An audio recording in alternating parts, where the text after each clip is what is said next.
We're back again with another edition. This time, well, for the second time, Georgia takes on Ole Miss. Georgia's a 6.5 point favorite, playing in New Orleans in the Sugar Bowl on New Year's Day at 8 p.m. Which between me, you, and the walls, that means that it's going to be 8:30, 8:35 kick. Big midnight. Oh, Course over. I also have last year because it was played in the middle of the afternoon. I don't think a Sugar Bowl in the past 20 years has finished before midnight. I mean, the Georgia Hawaii game, I remember that. That was late. Yeah. That was a And for blow. us old people, that makes it tough. Well, it is what it is at this point. So I guess the new big story is the playoffs. We should talk about that, the first round.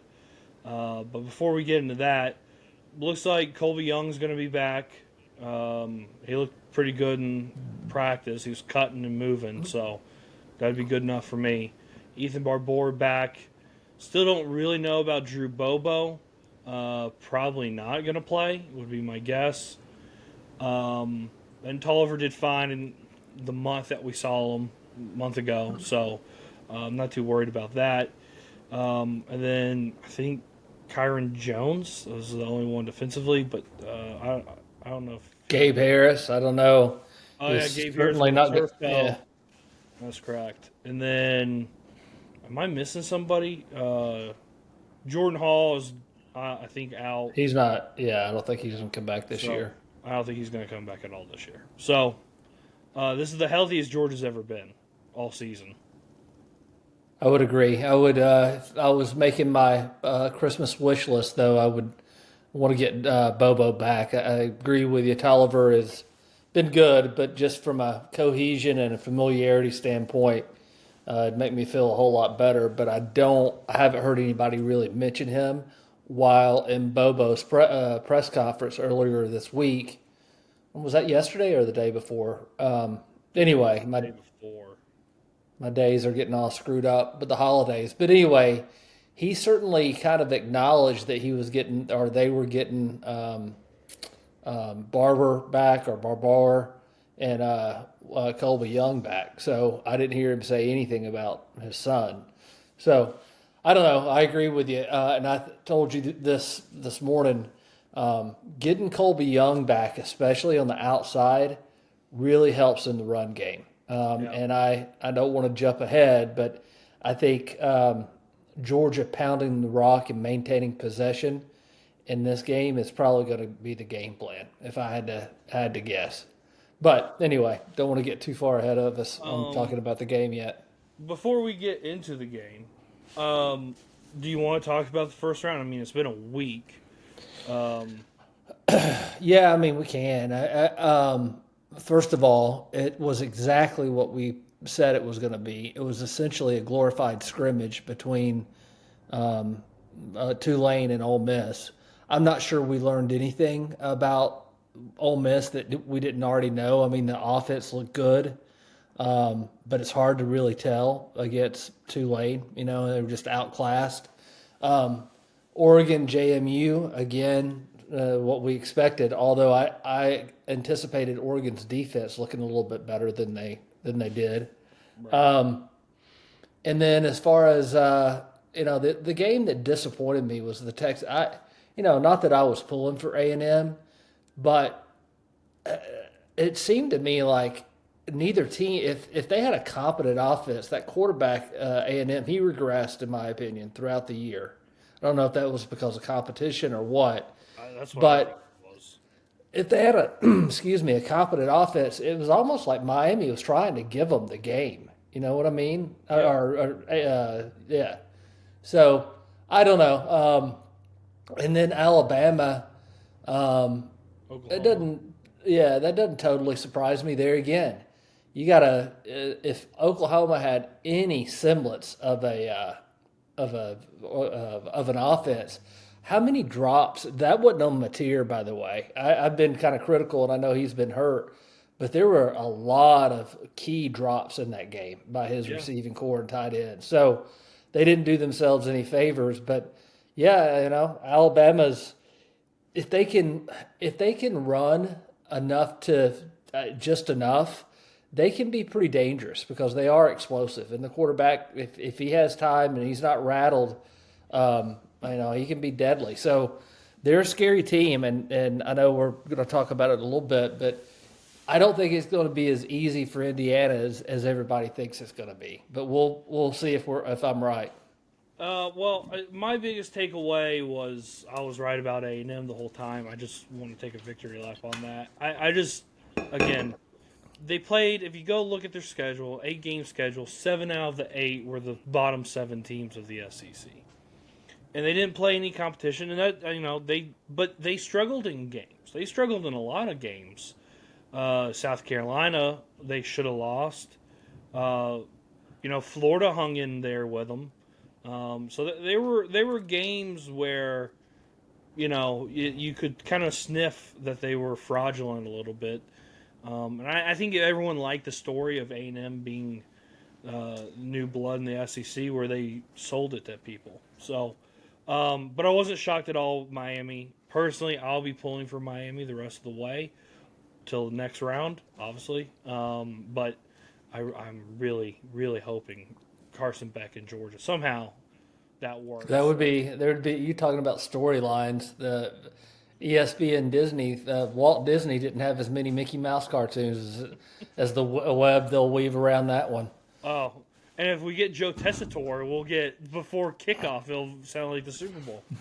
So, which I think it might be Joe Tess. And then the 2 games with the G5 is just. I know Stupid. I harp on this. It's just really stupid, and the ratings show that. We move around the schedule to not compete with the NFL, which is also stupid. The best games that week should have been Alabama, Oklahoma, A&M, Miami. Those should have been the night games. Yep. The games that should have led off were JMU, Oregon, and then Tulane, Ole Miss. But, of course, it doesn't work out that way. And the other thing is, too, we're going to get probably not a 12 team, but we're probably going to get a 16 team playoff or an 18 team playoff. And I know everyone is jumping up and down about the G5 being included, and they say it's an invitational and it's not an actual tournament. I don't think people realize that football is not like basketball in a lot of ways, but the Cinderellas don't always work. The ball in basketball, you're really dependent on the ball going into the basket. This is a physical sport, and to move the ball up and down the field, and you're going to have athletes that can compete a down in, down out. I don't even know what word I'm looking for, but it's just not realistic to think that a Tulane or a JMU is ever going to win the national championship. God bless them. So I don't really understand why we do this. We shouldn't do this. Now, I do. I understand why. Do you want me to tell you? Why? Well, number one, they're afraid of lawsuits. That's the first thing. So, College Football Playoff Committee would be sued if they didn't allow these smaller schools in. That's the first thing. Secondly, it's all about the ratings. They're going to sell that storyline, and I don't think because the CFP committee, they're not football people. They are pulling for it to be like the March Madness type of thing. That's because of how many views it's going to get. But it's just not going to, that's to your point, it's not going to happen. Not in football. So until we get whatever the parameters are and get straight, are we trying to get the 12 best teams? Or are we just trying to get and make everybody happy? And if we're doing that, then we're probably, at the end of the day, the cream's going to rise to the top and you're just going to have to put up with the bullshit. But unfortunately, you got some teams that legitimately could have made some noise in the playoffs that would have been huge for their program, i.e. Vanderbilt in particular, that that are missing out on the opportunity because they're clearly a better football team than Tulane or JMU. Just Yeah. have better athletes, more money behind it, better facilities, better coaches. Sorry, that's just the case. But better conferences, they Yeah. play better competition. So we can bitch and complain, and you're right. The schedule of this makes absolutely no sense. I mean, believe me, from Georgia's perspective, in one way, I'm pleased with it because you get time to heal and you get a lot of guys a lot more reps, so you treat it like bowl practice. So that from the development of the program, I think it's a good thing, and for the players, I guess it is a good thing health wise. But in terms of being crisp and sharp, they've had a huge layoff, And huge layoff. not to give anything away, but I wouldn't be shocked if Georgia is a little slow the first couple possessions. Wouldn't surprise me. And Ole Miss kind of not being, not having that rust. Well, they may because they had they had a more than a week layoff too, right? Yeah. In Well, between, so they played on the 20th, and they haven't played since. So over 12 days. days. So I think to some extent that may be neutralized. I don't know. I don't know if it is or not, but I do think having the games spread out like this, if you're really talking about student athletes, this makes no sense. Yeah. It makes no sense. National championship's going to be played when? Post January 20th, right? No, it's January 19th. Okay, January 19th. That's not the way college football should be working. So No. clearly, but nobody. It doesn't matter what you and I say. I don't think it's gonna. None of this is gonna change. Not next year. Maybe. Are we potentially looking at expanding by two more? Well, Or there has to be a new contract agreement between all of the conferences for the playoff to continue. And then, according to Dan Patrick, who has a source that has been wrong, by the way, go back and look at Dan Patrick like in 2021, 22. He said that there was going to be major NCAA allegations against Georgia, and they just never happened. So his source has been, I don't know. I don't know if it's the same source or not. But his source said that the SEC and the Big Ten were willing to have its own championship bracket playoff type deal. I think that's probably where we're headed. I'll be honest with you. Eventually, I think that's where the two big conferences are going to say, okay, it's either one or one of our teams from our conferences winning this thing every year.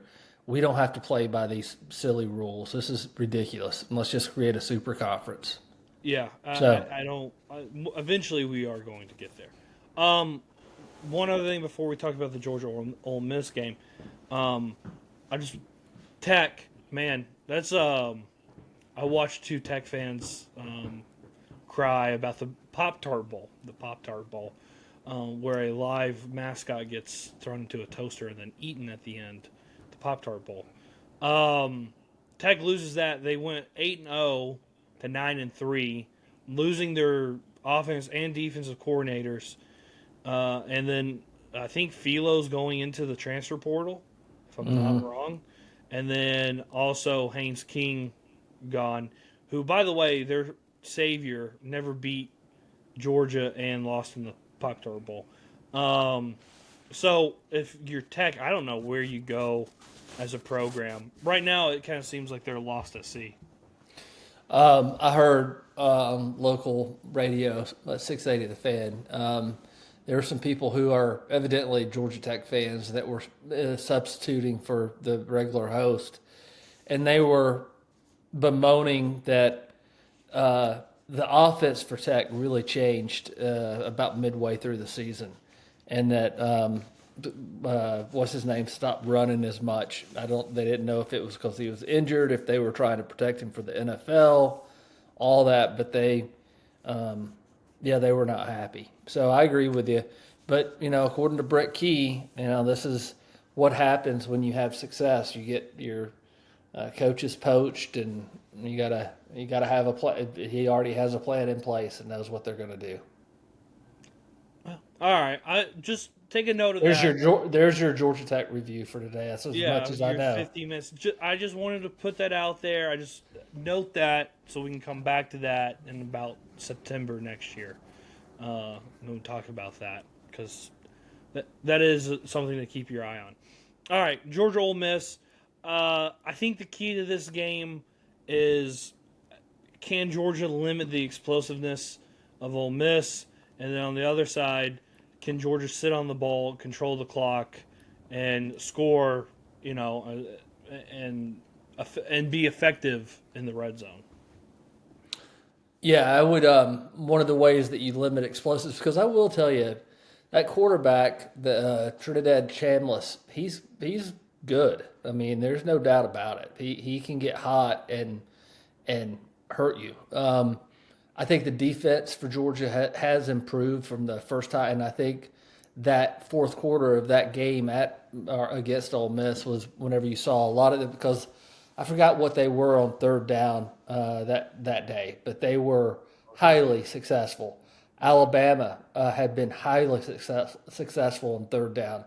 That's really, if you look back at this defense, that's what's changed at a macro level. Now, why is that? Well, they've done a better job of making it third and long, clearly. So I think the defense has evolved. I think they're better than they were.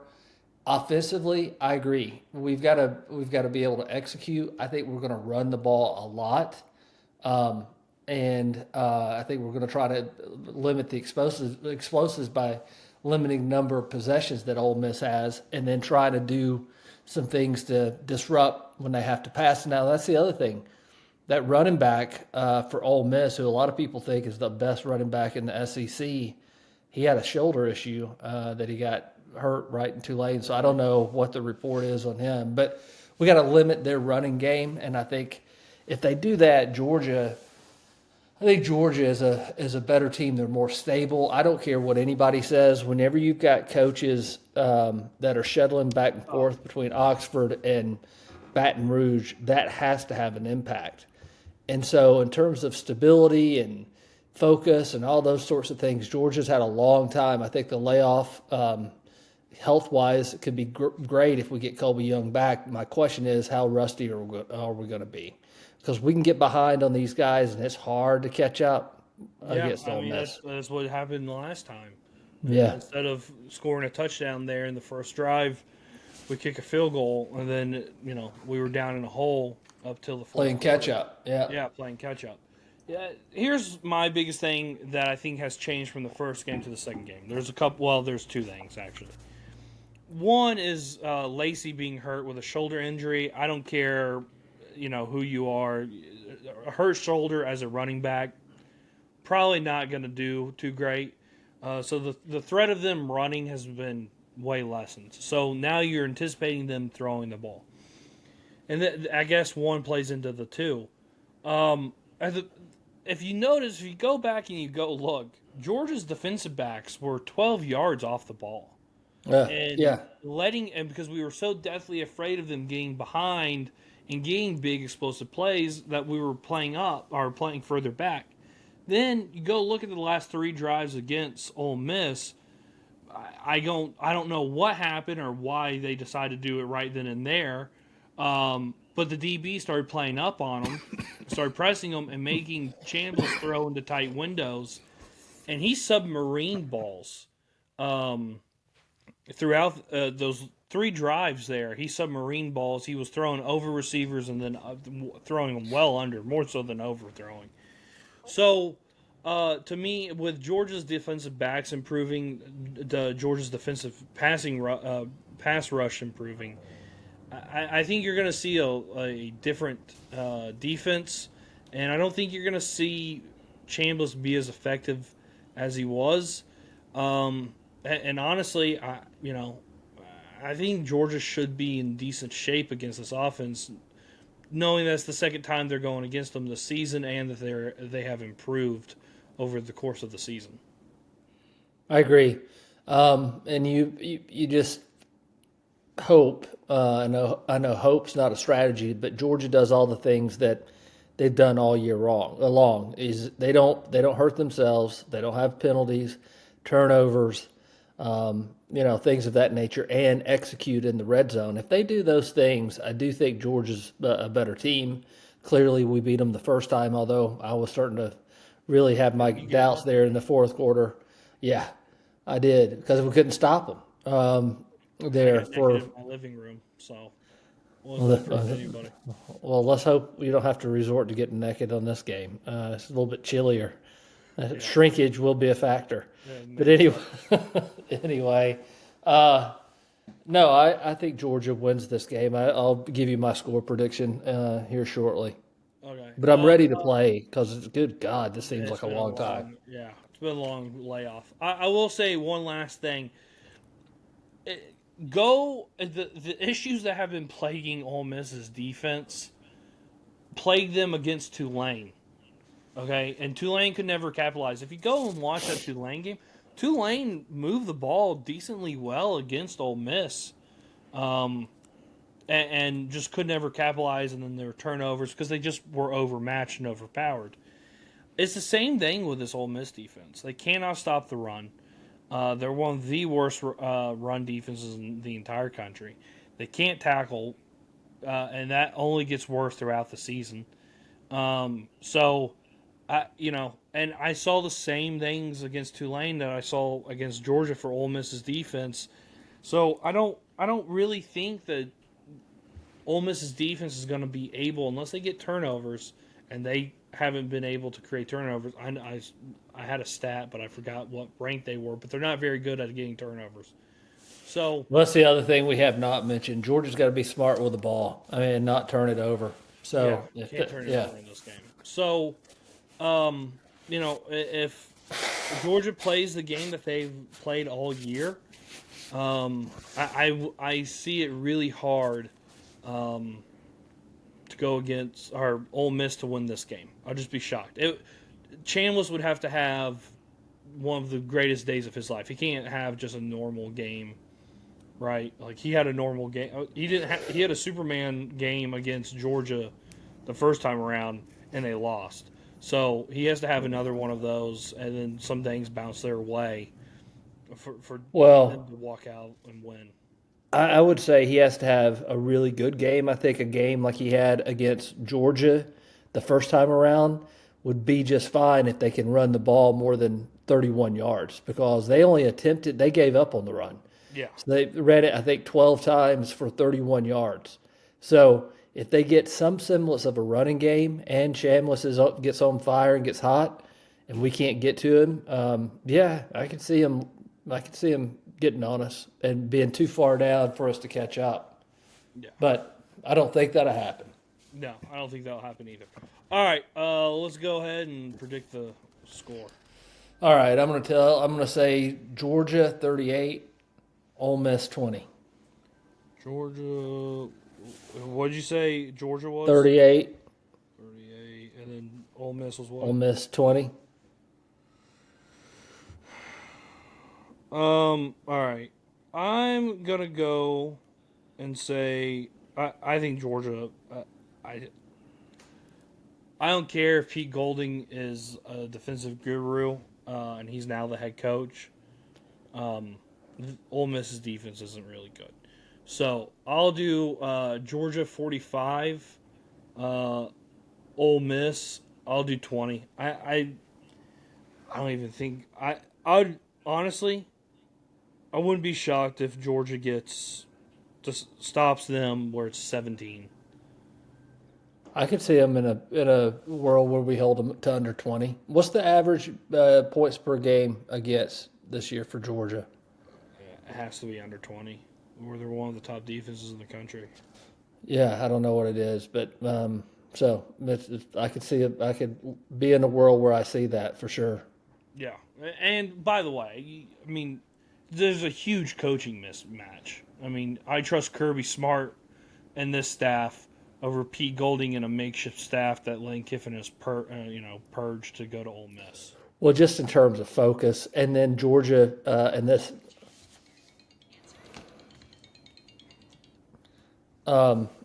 coaching staff getting bounced out, last year the way they did. and Gunner being, a lot of players are back. I don't think they said they don't want that bad taste in their mouth. Yeah. All right. Let's just pick the playoff games. Who cares about the bowl games? I mean, you'll watch them, but who cares about them? All right. Miami goes to the Cotton Bowl against Ohio State. Ohio State, by the way, you can go to the game under $30. Ohio State is favored by 9.5. Wait a minute. Ohio State's favored by 9.5, right? Yeah, that's what I said. I think Miami covers, but I think Ohio State wins. I'll take Miami outright. All right. Texas Tech plays Oregon in the Orange Bowl. Oregon's favored by 2.5. I'll take Texas Tech in the upset. I will take Oregon in the 2.5. I don't think Texas Tech's that good. All right, the Rose Bowl. By the way, a rainy Rose Bowl. Odd. In Pasadena, IU, the Hoosiers are favored by 7 against Alabama. I'm going to pick Indiana because I said I think Indiana and Georgia in the national championship, so I got to stay true to that and pick Indiana. I'm pulling for Indiana. I like my Hoosiers, but I think Alabama's just going to overpower them, even without a running game. I think Alabama has better athletes than Indiana does. And I think Signet's a good coach, but and I know they have the Heisman Trophy winner, but I think Alabama's going to win, and I think it's going to be like a 10-point game. So I think it's going to. I wouldn't be surprised if it's Georgia Alabama. I know I was going to say that, but I wouldn't be surprised if it's Georgia Alabama in the national championship. So I hope not either. But outside of that, do we have anything housekeeping notes before we go? Not All for right. me. Well, as long as Georgia keeps playing, we'll keep doing this podcast, and we'll diagnose what happened if Georgia wins or loses, irregardless, and then we'll figure out our schedule from then on. But keep coming back, keep subscribing, comment, like, hit the notification bell so you know when we're gonna post or when we did post, and then like us or follow us on social media on Twitter, Instagram, and X at I said and X. Instagram, TikTok, Twitter, that was X. Or now that is X. Jeez. At Terminus Sports _ATL, Terminus Sports _ATL. And we'll see you on the other side. See ya. All right, let me call.